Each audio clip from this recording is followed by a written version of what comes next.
Good morning. आज हम पढ़ेंगे बीएससी पार्ट फर्स्ट का paper second cell biology and genetics. इसमें हम सेक्शन बी पढ़ेंगे क्रोमोसोमल ऑर्गेनाइजेशन। क्रोमोसोमल ऑर्गेनाइजेशन में अभी हम lampbrush chromosome, polytene chromosome, telomere, chromatids इन सभी के बारे में पढ़ चुके हैं। आज हम फर्दर स्टडी करेंगे यूक्रोमैटिन एंड हेट्रोक्रोमैटिन। स्टडी करेंगे हम क्रोमोसोमल ऑर्गेनाइजेशन में यूक्रोमैटिन और हेट्रोक्रोमैटिन के बारे में। Euchromatin and heterochromatin. Chromatin net has two types of chromatins. Chromatin network में दो तरह के क्रोमेटिन होते हैं, euchromatin and heterochromatin. Euchromatin this is lightly stained and diffuse part of chromatin.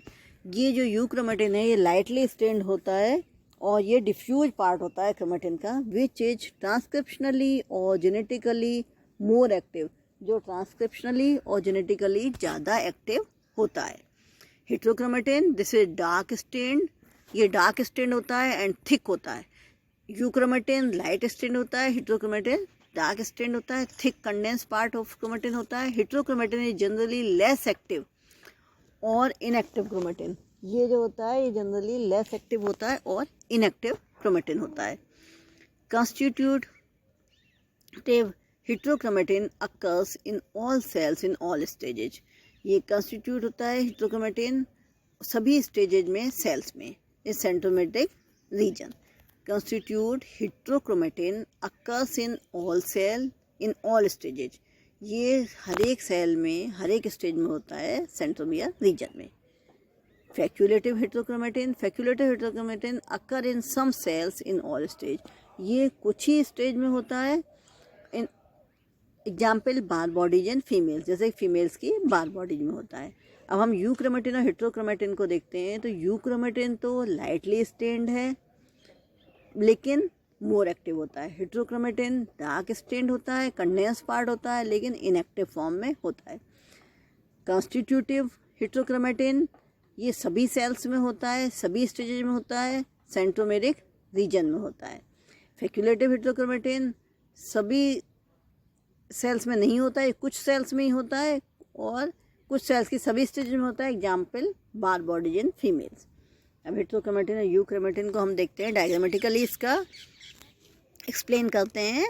Heterochromatin DNA is generally not very active, heterochromatin DNA ज़्यादा active नहीं होता। In interphase this type of chromatin are compact, interphase stage में इस तरह का जो chromatin है वो कॉम्पैक्ट होता है। Heterochromatin also has long stretch and repeat sequence called satellite DNA. Heterochromatin में long stretch होता है एक और इसमें repeated sequence होता है, ये कहलाता है satellite DNA.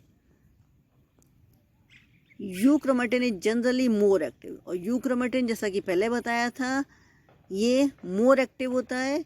In interphase stage they are generally not condense और ये कंडेंस नहीं होता। यहाँ हम डायग्राम देख रहे हैं, टीलोमियर देन सेंट्रोमियर बीच में दिखाई दे रहा है, इधर यूक्रोमेटिन दिखाई दे रहा है जो कि डार्क कलर का दिखाई, यूक्रोमेटिन एंड हेट्रोक्रोमेटिन दोनों दिखाई दे रहे हैं। आप देखिए हेट्रोक्रोमेटिन बीच में एक कलर का है और यूक्रोमेटिन ये पर्पलिश कलर का दिखाई दे रहा है। Then folded fibre model. अब फोल्डेड फाइबर मॉडल क्या होता है? The folded fiber model of chromosome was proposed by Dupuy in 1965. 1965 में ड्यूप्रो ने folded fiber models क्रोमोसोम का प्रपोज किया। This model was based on human chromosome using electron microscope.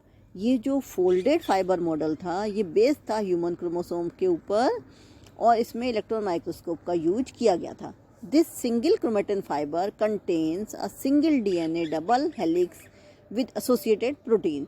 ये जो सिंगल क्रोमेटिन फाइबर है ये कंटेन करता है single DNA, contain single DNA double helix with associated protein, और ये जो सिंगल डीएनए डबल हेलिकल होता है इसमें एसोसिएटेड प्रोटीन भी होते हैं। Folding of chromatin fibres drastically reduce there length, जो फोल्डिंग होता है क्रोमेटिन फाइबर्स का ड्रास्टिकली इसकी जो लेंथ है ये रिड्यूस हो जाती है and increases there stability and thickness. इनकी लेंथ तो रिड्यूस हो जाती है लेकिन इनकी स्टेबिलिटी और थिकनेस इंक्रीज हो जाती है। This folded structure normally undergoes super coiling. ये जो फोल्डेड स्ट्रक्चर है ये सुपर कॉइलिंग होती है इसमें, which further increases the thickness, जिसके द्वारा वापस से थिकनेस इंक्रीज हो जाती है, thickness of chromosomes, and reduces the length reduce हो जाती है और थिकनेस इंक्रीज हो जाती है। It remains unreplicated in the centromeric region, और ये सेंट्रोमेरिक रीजन में अनरेप्लिकेटेड होता है, so that the two sister fibres remain joint in the region. इसलिए जो दो सिस्टर फाइबर्स हैं इस रीजन में जॉइंटेड रहती हैं। तो यहाँ हम डायग्राम देखते हैं। डायग्राम में आप देखिए ये क्लियर दिखाई दे रहा है, ऊपर ये क्रोमोसोम्स हैं, देन क्रोमेटिन फाइबर्स की स्ट्रक्चर, यहाँ हम देखते हैं न्यूक्लियोसोम, और ये beads on string DNA wound on nucleosome. ये बीड्स दिखाई दे रहे हैं, हमने ये अलग से दिखाया हुआ है, बीड्स दिखाई दे रहे हैं, और ये डबल हेलिकल स्ट्रक्चर दिखाई दे रही है जो डीएनए का मॉडल है वाटसन क्रिक का double helical structure. Right side में हम देखते हैं तो ये ऑक्टामेयर कोर ऑफ हिस्टोन्स, ये हिस्टोन्स है जिनके ऑक्टामेयर कोर हैं, H2A, H2B, H3, H4, each one, ये सभी दिखाई दे रहे हैं, डीएनए कोर दिखाई दे रहे हैं। देन न्यूक्लियोसोम कॉन्सेप्ट, कि न्यूक्लियोसोम कॉन्सेप्ट क्या है। The nucleosome is fundamental subunit of chromosome. Nucleosome क्या है, ये फंडामेंटल सब यूनिट है क्रोमोसोम्स की। Each nucleosome is composed of a little less than 2 turns of DNA. हर एक जो न्यूक्लियोसोम है इसमें लिटिल लेस देन 2 टर्न्स, कम से कम 2 टर्न होते हैं डीएनए के, wrapped around a set of 8 proteins called histones, जो कि रैप्ड होते हैं चारों तरफ, सेट ऑफ 8 प्रोटीन के, जो 8 प्रोटीन का सेट होता है उसके चारों तरफ रैप्ड होते हैं, ये कहलाते हैं histones, which are known as a histone octamer. और ये क्या कहलाते हैं, हिस्टोन ऑक्टामर कहलाते हैं। आप जैसा कि डायग्राम में देखिए ये क्लियर दिखाई दे रहा है, यहाँ लिंकर डीएनए है, यहाँ हिस्टोन है, और देखिए रैपिंग दिखाई दे रही है। Each nucleosome is composed of a little less than 2 turns, हर एक न्यूक्लियोसोम के कम से कम 2 टर्न्स होते हैं डीएनए के, wrapped around a set of 8 protein, जो 8 प्रोटीन के ऊपर एक रैपिंग करते हैं। आप रेड बैंड देखेंगे, रैपिंग हो रहा है हिस्टोन्स के ऊपर, which are known as a histone octamer, जो हिस्टोन ऑक्टामर कहलाता है। अगेन हम डायग्राम देखते हैं, आप देखिए ये 8 जो हैं उनके ऊपर रैपिंग हो रही है रेड साइड से हिस्टोन्स के ऊपर। Then histones are positively charge protein, histones होते हैं जिनके ऊपर पॉजिटिवली चार्ज होता है, and that strongly adhere to negatively charge DNA, और ये किससे जुड़े हुए रहते हैं, नेगेटिवली चार्ज डीएनए से। हिस्टोन्स के ऊपर पॉजिटिवली चार्ज होता है और ये जुड़े होते हैं नेगेटिव चार्ज डीएनए से, and form complexes called nucleosome, और ये कॉम्प्लेक्सेज बनाते हैं, ये कहलाता है nucleosome. Nucleosome are thought to carry epigenetically inherited information to form of covalent modification of their core histones। जो न्यूक्लियोसोम है ये कैरी करता है एपिजेनेटिकली इनहेरिटेड इन्फॉर्मेशन को, और ये कोवलेंट इनका मॉडिफिकेशन करता है कोर में, जो कि हिस्टोन्स कहलाता है। मीन्स न्यूक्लियोसोम्स का काम क्या होता है, जेनेटिकली इनहेरिटेड इंफॉर्मेशन को एक जनरेशन से दूसरे जनरेशन में ट्रांसफ़र करना, from of covalent modification of core histones का कोवलेंट मॉडिफिकेशन करते हुए। Linker histones H1 and its isoforms are involved in chromatin compaction.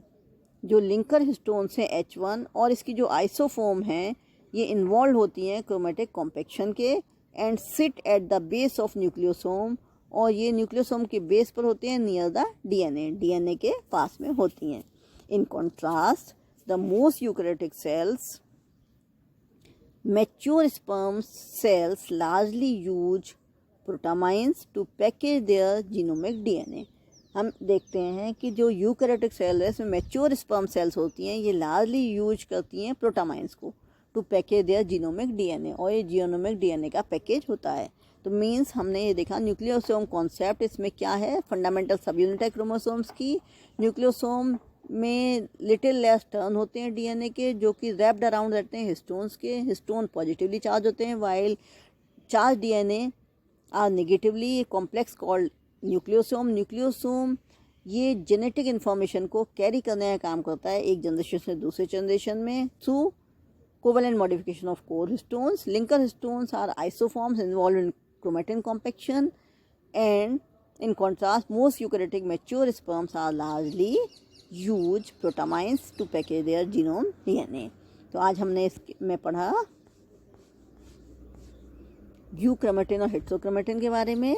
Euchromatin और हेटेरोक्रोमेटिन क्या होते हैं, क्या इनके कैरेक्टर्स होते हैं, देन इनका हमने डायग्राम देखा euchromatin versus heterochromatin. Folded fibre model जो 1965 में ड्यूपॉन ने दिया था उसको डिस्कस किया।